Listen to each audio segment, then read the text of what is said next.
আজকে অনেকগুলো দিন পর সারাটা দিন বেশ ভালোই রোদ ছিল, একটুও বৃষ্টি হয়নি। আর এদিকে আমাদের ছাদের গাছগুলোর অবস্থা তো ভীষণই খারাপ। এত বৃষ্টিতে গাছের তো ফুল হচ্ছিলই না, ফুলের কুঁড়িগুলোতে পচা লেগে গেছিলো আর প্রত্যেকটা পাতায় পোকা খেয়ে নিয়েছে। দেখো লেবু গাছের পাতাগুলো কেমন পোকা ধরেছে, মুড়িয়ে গেছে।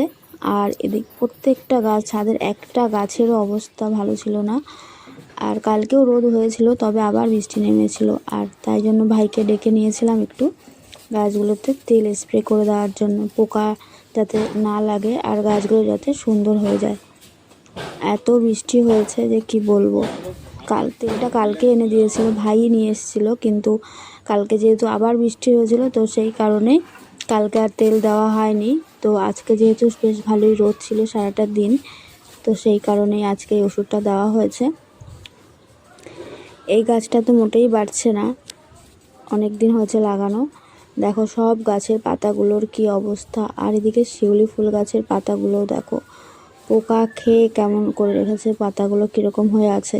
প্রত্যেক বছর এই সময় এই শিউলি ফুল গাছটাতে কত ফুল হয়, আর এই বছর এখনও কুড়ি আসেনি। অনেক তুলসী গাছে তো পোকা লেগে সেগুলো মরেই গেছে, কত লঙ্কার চারাও ছিল সবগুলোই মরে গেছে।